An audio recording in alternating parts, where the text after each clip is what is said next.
하나님 중심으로 살면 복을 받습니다. 이 말씀을 증거하겠습니다. 미국은 1776년에 독립을 했습니다. 독립 당시에 많은 어려움이 있었으나 그러나 위대한 제퍼슨을 통해서 신앙의 자유를 얻게 됐고 만들어지는 도시마다 교회를 세우기 시작했습니다. 그리고 나서 교회 중심의 신앙생활을 했습니다. 연방 헌법에도 이런 조항이 있습니다. 연방의회는 자유로운 종교활동을 저해하는 어떠한 법률도 만들어서는 안 된다. 그래서 하나님 중심의 신앙생활에 저 유럽에서처럼 자유가 없지 아니하고 아주 열린 마음으로 해서 교회마다 그렇게 믿음의 사람들이 일을 하면서 신앙생활을 하면서 많은 그런 기초를 닦았습니다. 그래서 미국은 흔들리지 않는 정말 좋은 나라가 됐습니다. 미국의 국력을 이길 수 있는 이 땅에 나라는 없습니다. 이 모든 일들에는 하나님 중심, 교회 중심의 기초가 세워졌기 때문이라고 우리는 분명하게 알 수가 있습니다. 신명기 18장 2절로 6절에 네가 네 하나님 여호와의 말씀을 청종하면 이 모든 복이 내게 임하며 내게 이르기를 성읍에서도 복을 받고 들에서도 복을 받을 것이며 내 몸의 자녀와 내 토지의 소산과 내 짐승의 새끼와 소와 양의 새끼가 복을 받을 것이며 내 광조리와 떡반죽 그릇이 복을 받을 것이며 내가 들어와도 복을 받고 나가도 복을 받을 것이니라. 이 복의 저촉이 되어서 임하여서 미국이 그렇게 복된 나라가 된 것입니다. 물론 아직도 소망이 늘 있다고는 할 수 없지만 그러나 기초가 그러하기 때문에 영성한 하나님의 축복이 나타나는 것입니다. 다윗과 다윗 시대에도 복을 받은 것은 하나님 중심, 성전 중심의 삶을 그가 실천하고 모든 사람들과 함께 살았기 때문입니다. 하나님 중심은 우리가 잘 아는 것처럼 시편 23편에 여호와는 나의 목자시니 내게 부족함이 없으리로다. 내가 어느 때나 주님을 따르겠다 하는 그런 믿음의 고백 속에서 우리가 잘 볼 수가 있습니다. 또한 다윗은 성전 중심이었습니다. 그래서 그의 기도의 제목은 항상 성전 중심이기를 원하는 기도를 합니다. 시편 27편 4절 내가 여호와께 바라는 한 가지 일 그것을 구하리니 곧 내가 내 평생에 여호와의 집에 살면서 여호와의 아름다움을 바라보며 그의 성전에서 사모하는 그것이라. 그의 기도가 교회 중심으로 성전 중심으로 살기를 원합니다. 이렇게 기도를 하고 있습니다. 우리도 그렇게 기도를 해야 되겠습니다. 벌들이 아주 합력해서 선을 이루는 것은 다른 것을 따르지 않고 오로지 여왕벌 중심으로 많은 벌들이 자기 맡은 일에 시기질도 하지 아니하고 열심히 자기 분복을 감당하고 있기 때문에 그들은 아주 좋은 것들을 생산해내고 있는 것처럼 우리는 하나님 중심, 교회 중심의 신앙생활을 살아내야 합니다. 그래야만 좋은 것들이 나올 것입니다. 이 중심이 안 세워져 있으니 항상 하나님께서 우리를 돕지 못합니다. 야고보서 1장 5절로 8절에 너희 중에 누구든지 지혜가 부족하거든 모든 사람에게 후히 주시고 꾸짖지 아니하신 하나님께 구하라. 그리하면 주시리라. 오직 믿음으로 구하고 조금도 의심하지 말라. 의심하는 자는 마치 바람에 밀려 요동하는 바다 물결 같으니 이런 사람은 무엇이든지 주께 얻기를 생각하지 말라. 두 마음을 품어 모든 일에 정함이 없는 자다. 하나님께 혹은 하나님의 거룩한 임재 가운데 마음이 정해져 있지 않으면 앵간 일들이 생깁니다. 저도 예의는 아닙니다. 하나님께 마음을 정하고 깨어있지 못하고 어떤 사실에 그냥 흔들리면 얼마나 많은 문제가 생기지 모릅니다. 저도 그것을 위해 기도합니다. 하나님 중심, 교회 중심 그것을 위해서 기도하고 있습니다. 우리는 정말 많은 노력을 해야 돼요. 그래서 그것을 세워내야 돼요. 제가 고등학교 2학년 때 기타를 처음 배웠는데 친구 형님이 군대 가면서 놓고 간 허름한 기타를 가지고 집에서 열심히 쳤습니다. 그런데 기타를 잘 치시는 분 중에 하나가 우리 고건능 성도님이 아닌지요. 아주 굉장히 잘 치세요. 그런데 제가 처음에 이 아르페지오라는 걸 치는데 그냥 새끼손가락이 자꾸 막 따라다니면서 괴롭게 하는 거예요. 그래서 새끼손가락에 성냥개비를 묶어놓고 따라오지 못하게 하고 막 그래서 연습해가지고 그것 때문이었다고요. 그리고 나서 이 손이 자유로워졌어요. 조금 그런 과정이 있는 거죠. 자꾸 우리가 신앙생활 하려고 하는데 세속적인 거, 욕심 같은 거, 세상의 관심 같은 것들이 자꾸 따라다니면서 두 마음을 갖게 합니다. 우리가 기도함으로 그것을 떼어내버려야 해요. 그리고 주님께 향하여 눈을 돌려야 돼요. 그래야만 복이 온다고 우리에게 주께서 가르쳐 주십니다. 바울도 그것을 위해서 했습니다.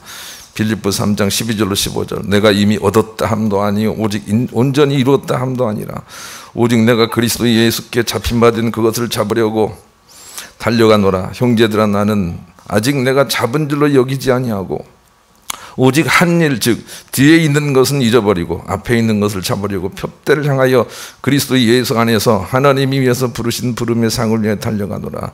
그러므로 누구든지 우리 온전히 이룬 자들은 이렇게 생각할지니 만일 어떤 일에 너희가 달리 생각하면 하나님이 이것도 너희에게 나타내시라 그랬어요. 우리가 두 마음을 가지면 두 마음의 대가가 온다는 거예요. 바울은 그렇게 생각해요. 한 마음을 가지면 한 마음의 축복이 오고 두 마음을 가지면 두 마음의 징계가 온다고. 그래서 우리가 주님을 향해 달려가는 자가 되어야 된다고 자기의 믿음을 고백하고 있어요. 우리도 그렇게 한 마음을 향해서 달려가는 사람이 되어야 돼요. 하나님 중심이 세워진 사람이 하나님이 보내신 사람이고 성령의 사람이다 라고 하는 것이 오늘 본문이 주는 교훈이에요. 본문 한번 읽읍시다. 읽습니다. 시작. 하나님이 보내신 이는 하나님의 말씀을 하나니 이는 하나님이 성령을 한량없이 주심이니라. 하나님이 보내신 사람은 하나님 말씀을 하고 성령의 역사 가운데 그 일을 하고 마음이 로고스 하나님께 집중되어 있다 이렇게 우리에게 가르쳐주고 있어요. 우리는 이 일에 대해서 정말 분별력을 가져야 되겠어요. 그 사람이 하나님이 보내신 사람인지 아니면 그렇지 않고 자기의 욕심을 위해서 하는 사람인지를 분별하라고 성경이 그렇게 가르치기 때문입니다. 에스겔 13장 2절로 4절을 같이 읽읍시다. 분별해야 합니다. 읽읍시다. 시작. 인자야, 너는 이스라엘의 예언한 선지자들에게 경고하여 예언하되 자기 마음대로 예언한 자에게 말하기를 너희는 여호와의 말씀을 들으라. 주 여호와의 말씀에 본 것이 없이 자기 심령을 따라 예언하는 어리석은 선지자에게 화가 있으리. 이스라엘아, 너희 선지자들은 황무지에 있는 여우 같으니라. 그래서 우리에게 분별을 요구하고 있습니다. 그 사람이 하나님의 사람이라면 하나님의 말씀을 할 것입니다. 그런데 그 사람이 하나님의 사람이 아니라면 자기 생각을 말하려고 할 것입니다. 하나님의 생각이 무엇인지 알고 점검해보면 우리가 얼마든지 알 수가 있는 것입니다. 하나님의 생각이 사랑이라는 걸 알면 사랑을 말하려고 성경을 증언해야 하고 또 그 말씀 속에서 무엇을 말하는 것인지 하나님 말씀을 보고 그것을 말하는 사람이 되어야 합니다. 자기 생각을 말하기 위해서 성경을 인용하는 사람을 구분해내야 합니다. 하나님 말씀을 말하기 위해서 자기 생각을 사용하는 사람을 따라야 되는 것입니다. 예수님을 따라도 되는 이유는 예수님은 전혀 자기를 세우지 않기 때문입니다. 오로지 하나님 중심이기 때문입니다. 요한복음 12장 49절 50절 같이 읽읍시다. 시작. 내가 내 자유로 말한 것이 아니요 나를 보내신 아버지께서 내게 말할 것과 이룰 것을 친히 명령하여 주셨어.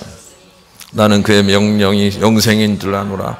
그러므로 내가 이르는 것은 내 아버지께서 내게 말씀하신 그대로니라 하시니라. 예수님을 우리가 마음껏 따라도 되는 것은 예수님은 하나님 말씀을 본대로 그대로 전하는 분이셨기 때문입니다. 그래서 이제는 예수님 말씀이 심판의 기준이다 그렇게 말씀하셨어요. 예수님 말씀을 따라야 돼요. 예수님 말씀이 뭐죠? 그것도 역시 사랑입니다. 그래서 예수님 말씀을 전하는 사람이 돼야 참 목자라는 걸 알아야 되겠습니다. 끝까지 우리는 분별을 해야 천국 갑니다. 마태복음 24장 10절로 13절도 읽읍시다. 시작. 그때 많은 사람이 실족하게 되어 서로 잡아주고 서로 미워하겠으며 거짓 선지자가 많이 일어나 많은 사람을 미혹하겠으며 불법이 성함으로 많은 사람의 사랑이 식어지리라. 그러나 끝까지 견디는 자는 구원을 얻으리라 이렇게 말씀을 하고 계세요. 많은 미혹이 있을 것이라는 말씀을 하고 있습니다. 미혹당한 사람들은 그 교회 가니까 차도 그냥 아름답게 마실 수가 있고 그 교회 가니까 뭐도 잘 주고 뭐 상도 잘 주고 뭐도 잘 주고 막 이렇게 하면서 가는 사람들은 이미 미혹당해 있는 사람입니다.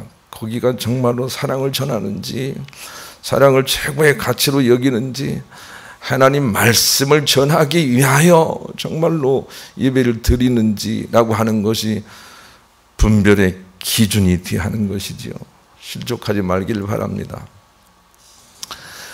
오늘날 한국교회가 그나마 조금이라도 서 있는 이유가 있다면 바른 믿음을 가지고 하나님의 뜻대로 하나님 중심으로 가르치는 교회들이 있기 때문입니다. 나는 여러분에게 무례하게도 서울 청담동에 있는 베이직교회의 조정민 목사님의 교회를 여러분에게 천거합니다. 그분은 한때 어나운서였습니다.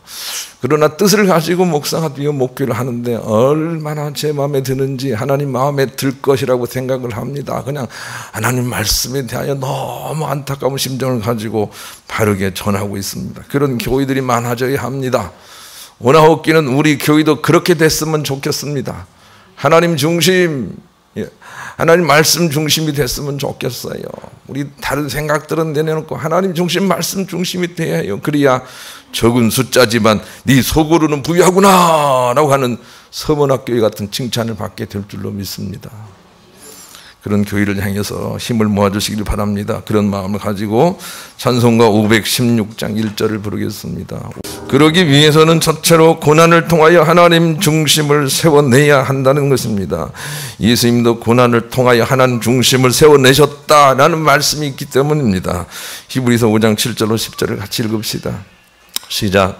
그는 육체에 계실 때 자기를 죽음에서 능히 구원하실 이에게 심한 통곡과 눈물로 간구와 소원을 올렸고 그의 경건하심으로 말미암아 들으심을 얻었느니라.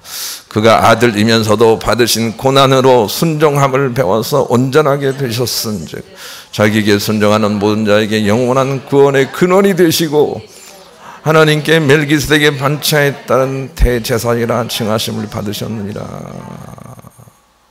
예수님도 이 땅에 오셔서 육을 가지고 있기 때문에 하나님께 순종하여 고난 가운데서 하나님의 아들로 상달되는 그런 기도의 사람으로 세움을 입었다고 우리에게 가르쳐주고 있어요. 고난을 통해서예요. 고난을 통해서예요. 나는 우리 교회 교인들에게 고난이 없기를 바라는 마음이 있으나 그러나 고난 가운데 있다 할지라도 머리를 들고 하나님 중심을 세우는 기회로 삼아 승리하는 여러분이 됐으면 좋겠습니다. 우리 교회에 고난당하는 몇몇 사람들이 머리를 들고 신앙을 고백하며 믿음으로 승리하고 있는 것들을 보며 너무 대견한 마음이 듭니다. 그러나 어떤 사람들은 조금만 고난이 오면 그냥 넘어집니다. 그래서는 안 됩니다. 고난이 우리에게 주는 의미가 있기 때문에 그런 것입니다. 히브리 12장 11절로 13절을 읽겠습니다. 시작. 무릇 징계가 당시에는 즐거워 보이지 않고 슬퍼 보이자 후에 그로 말미암아 연단받은 자들은 의와 평강의 열매를 맺느니라.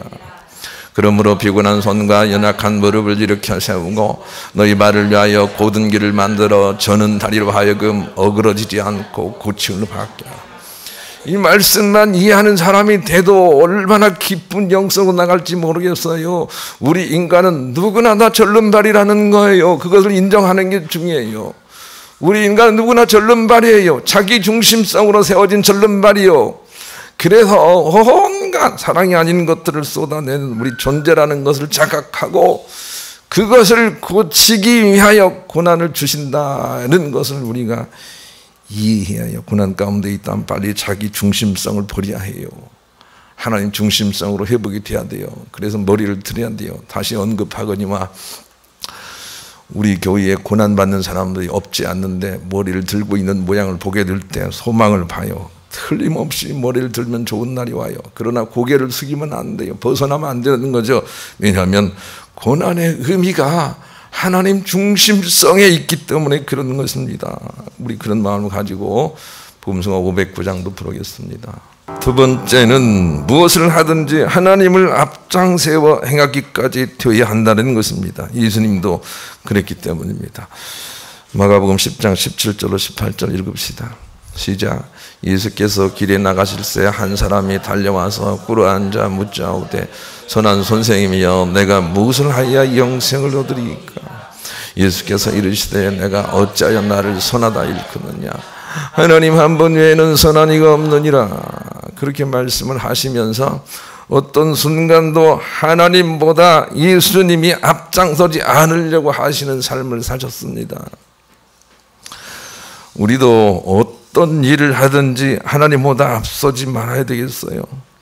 바울은 루스드라에서 안전뱅이를 고치고 나서 많은 사람들이 바울은 험해라 하고 바나바는 스스라 하여 신이라고 주장하고 제사를 드리려고 하는데, 그들은 무슨 소리를 하는 것이냐, 나는 너희들과 성정이 똑같은 존재들이다 라고 하면서 극구사양하여 말려서 그들의 주황을 벗어났다라는 기록을 우리 가운데 가르쳐주고 있습니다.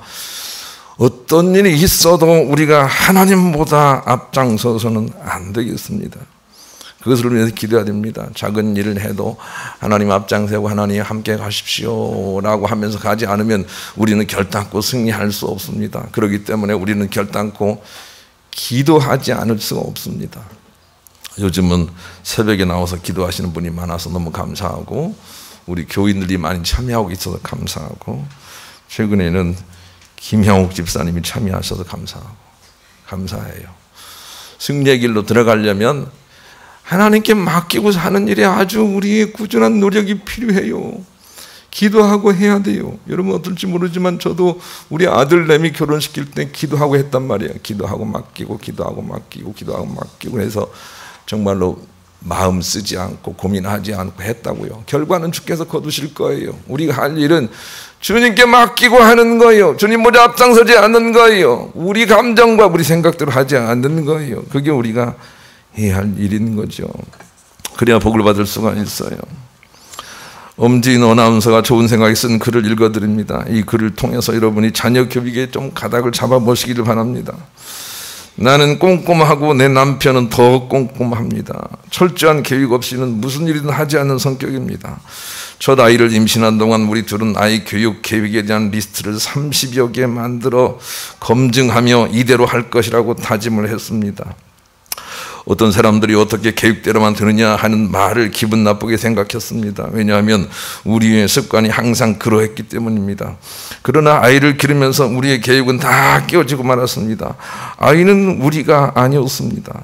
아이는 아이의 성품을 가지고 태어난 전혀 새로운 존재였습니다.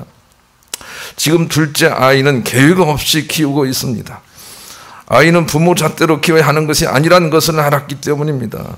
그의 최선이 무엇인지를 그때그때 말씀에 비추어 세워내야 하고 발견해 줘야 하는 것이 부모가 할 일이라는 것을 알았습니다.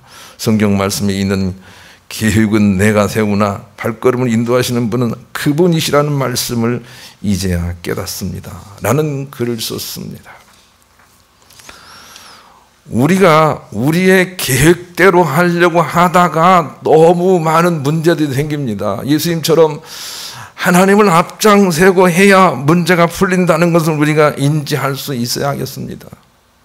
하나님의 뜻이 무엇인지를 물으며 의지하고 연약할 때는 주님께 맡깁니다 하면서 그런 인생을 살아내야 합니다. 나는 반드시 저것을 먹고 말 거야. 나는 뭘 하고 말 거야. 이런 것들이 세상을 힘들게 만든다는 걸 우리가 알아야 합니다. 나는 반드시 하나님께 쓰임받을 거야. 하나님의 승리의 약속이 나를 통해 나타나게 하실 거야 하고 하나님께 늘 물으면서 살아야 됩니다. 그래야만 비로소 삶이 풀리고 인생이 풀리고 건강이 풀린다는 것을 우리가 알아야 되겠습니다. 행복하기 위해서는 먼저 우리에게 가장 필요한 것이 나는 자기 중심적이다 라고 하는 것을 자각하는 게 필요합니다. 어떤 사람들이 천국 가고 중심이 세워지냐면 나는 내 중심적이다, 이기적이다 라고 하는 것을 고백하는 사람들입니다. 이런 사람들만이 하나님 중심을 세울 수가 있습니다. 그런데 자기 중심성을 인정하지 않으면 회개가 되지 않고 참복으로 나가지 못하는 거죠. 복음서가 300장 이렇게 고백을 해야 됩니다. 복음서가 300장. 우리는 어거지라도 이 고백을 해야 됩니다. 그래서 옆 사람과 그렇게 고백하겠습니다. 내가 좀 자기중심적이야. 이렇게 고백해 주시죠. 예, 내가 좀 자기중심적이야. 예. 이렇게 자꾸 말하면 하나님께서 오셔서 하나님 주권을 세우십니다.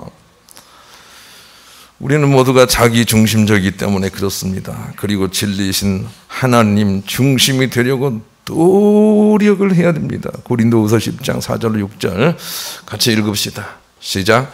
우리의 싸우는 먹이는 육신에 속한 것이 아니요 오직 어떠한 견고한 진도 무너뜨리는 하나님의 능력이라. 모든 이론을 무너뜨리며 하나님 아는 것을 대적하여 높아진 것을 다 무너뜨리고 모든 생각을 사로잡아 그리스도에게 복종하게 하니 너희의 복종이 온전하게 될 때 모든 복종하지 않는 것을 벌하려고 준비하는 중에 있노라. 바울은 고린도 교회가 성적으로 타락했다는 걸 압니다. 고린도 교회는 정말로 나이트클럽이 많은 교회였어요. 그래서 성적으로 타락하고 문란하고 어떤 사람들은 근친상간을 하고도 교회에 나와서 일을 하고 그랬어요. 그런데 그 교회에 대한 바울의 생각은 무엇이냐면 나는 모든 생각을 내려놓고 하나님 그냥 집중하고 나가겠다. 그러면 하나님께서 반드시 내가 이런 만큼 다른 부분에 벌을 내리실 것이다. 그렇게 하고 자기가 달려가는 거예요. 우리가 할 일이 무엇인지 아시겠죠? 더 하나님 집중적으로 모든 생각을 내려놓고 나가는 거예요. 거기에서는 강력한 힘이 준비되어 있거든요. 그래서 우리는 이것을 위해서 정말 많이 노력을 해야 돼요. 하나님 중심. 그때부터 인생이 풀리게 됩니다. 그게 바로 성령께서 하시는 일이거든요. 본문을 다시 한번 읽읍시다. 본문 읽습니다. 시작. 하나님이 보내시는 하나님의 말씀 하나님 이는 하나님이 성령을 한량없이 주십니다. 예, 그런 사람에게 하나님이 성령을 주세요. 그래서 능력과 기름 붓듯 하는 역사가 나타나는 거죠. 그러니 우리는 하나님 중심을 잘 세워 살아야 되겠어요. 그런 마음을 가지고 복음성가 445장을 또 부르겠습니다. 하나님 중심으로 산다는 것은 하나님의 임재, 선하심, 사랑 가운데 사는 것을 의미하기도 하고 하나님 말씀대로 살려고 노력하는 것도 의미합니다. 말씀. 그래서 두 가지를 놓고 기도합시다. 하나님과 하나님 말씀대로 살려고 애쓰는 내가 되기를 원합니다. 이런 내용으로 회개하면서 기도하겠습니다. 같이 기도합시다.